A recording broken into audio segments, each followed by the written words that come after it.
You're listening to The Moose and the Loose, your 10 minutes action-packed financial podcast with your host, Mike Yahoo.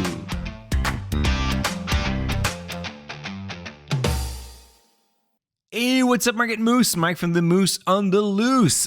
Today, I want to take a look back at my LIRA account. So it's locked-in RRSP. The account that I have received after quitting my job at National Bank 7 years ago. So probably like the best decision I ever made. Not quitting the bank, but actually going full-time on dividend stocks. So I just love the bank. I had fun there. I had a good job, but really being my own boss for the past 7 years, that was just amazing. So I wanted to look back over there and see how my portfolio did. And one thing I did is I went on the Dividend Guy blog, went back into my archive and read the first article I wrote about the position I had. So I received the check at the end of August, so I took September to build a portfolio, and I had invested 75% of that amount of money, $108,000, by the end of September. So in October, I wrote an article on the Dividend Guy blog talking about my current holdings back then, and it's kind of interesting because today, that portfolio has 19 different holdings, and only 5 of them are part of the foundational stocks that I had back then, I guess. So the one that I kept for those 7 full years was Alimentation Couche-Tard, big surprise here, Royal Bank, Microsoft, Starbucks, and Texas Instrument. Those are all the first stocks that I bought that I still have up today. Interestingly, I was looking at other originals, and some of them ended up into big wins, some of them not so much. So among the good wins, I had Gentex, GNTX, I had Hasbro, Honeywell, Qualcomm, UPS, and then one that I made barely profit on it was Disney. And I also have 2 stocks that I bought 7 years ago, eventually sold at a loss. So Andrew Peller and Lassonde Industries. So that's a lot of turnaround, right? And now, of course, I'm not talking about everything that happened in between because I bought a lot of stocks since then. One that has been attracted a lot of attention from investors was the acquisition, not the acquisition, but the purchase of Enbridge shares, ENB, towards the end of 2017, and I sold it at the beginning of 2023. This one again with a good profit, so that was good. On the other side, I'm also famous by losing money on Algonquin, Sylogist, and VF Corporation.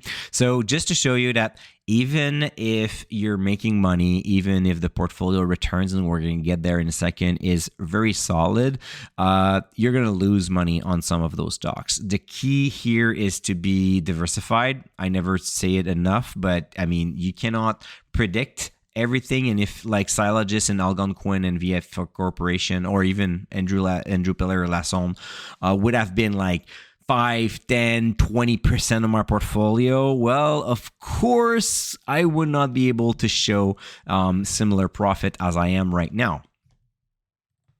So one big lesson here is, of course, that you cannot bat for 1,000. So I used to be a baseball player and a pretty good hitter, actually, but I knew that I could not hit all the balls and always go on bases. So just being able to have a good batting average is usually enough. And when I look at the returns of those foundational stocks like Couche-Tard, Royal Bank, Microsoft, Starbucks, and Texas Instrument, a lot of them are actually showing triple-digit returns since then. So always keep that in mind when you build a portfolio. But that's not the most important lesson. I'm going to get there in a second. I don't talk too much about that part of my strategy because I don't want to confuse anybody. But what I like to do from time to time is to have a little bit of play money in my portfolio. Over the past years, I've used that play money a lot more in my RSP portfolio, which I don't disclose, so it's a little bit easier for me to manage. But back then, I did some quick in and out on speculative plays. So I have like rules that are very, very strict and clear about speculative plays. So I never have more than 10% of all my assets into speculative plays because I want 90% of my portfolio focused on my main strategy, which is dividend growth investing. And the second thing is I never have more than 5 ideas at the same time. And realistically, over the past 7 years, I don't recall the moment where I had actually 5 active like speculative ideas at the same time. I've reached close to 10% during COVID, close to 10% of my portfolio during COVID in speculative plays, mostly because there were like so many great plays to be made that I wanted to jump on that. But in general, I have like 1 or 2 ideas that are running, and it's about for about 4 or 5% of my portfolio. So just to have fun. So 2 that were pretty cool were Shopify and Canopy Growth, like a while back ago.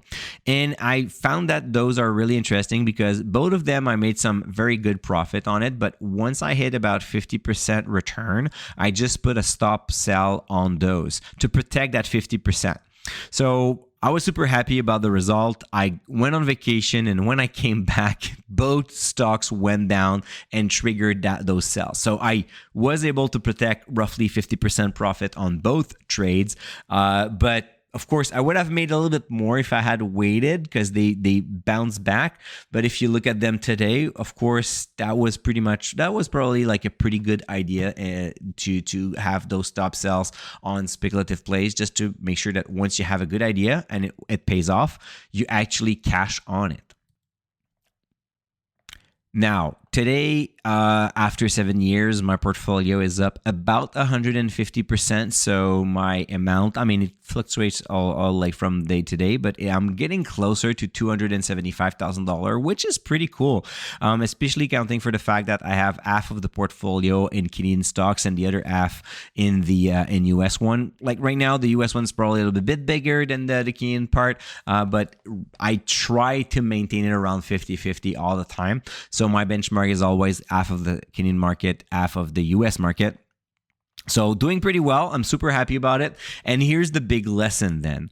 Of course, there are like plenty of interesting lessons that I can take out of that LIRA account. But one that I realize is there will be turnovers. You cannot keep the same stocks forever. I wish I could, but if you don't review your stocks quarterly and make sure that they fit with your investment thesis, it's not going to work. I quickly mentioned some names that I sold at a profit, such as Gentex, Hasbro, Honeywell, Qualcomm, and UPS. Enbridge is part of that loop as well. All of those companies, I did not sell them to cash the profit because I cannot touch that account anyways. I sold those stocks because at one point or another, they stop meeting my investment thesis or they stop showing a strong dividend triangle. So I've already discussed that about Gentex, for example, and Hasbro, but at one point they stopped increasing their dividend. And I thought, well, I'm a dividend growth investor. It has to follow my strategy. And right now it doesn't anymore. So I kissed them goodbye, made pretty good profit on those, but they were just not the right fit for my portfolio anymore. So Gentex, for example, had an amazing dividend triangle when I bought it in 2017, kept on increasing its dividend for a while. The revenue and the earnings was going up. And then at one point they just stopped.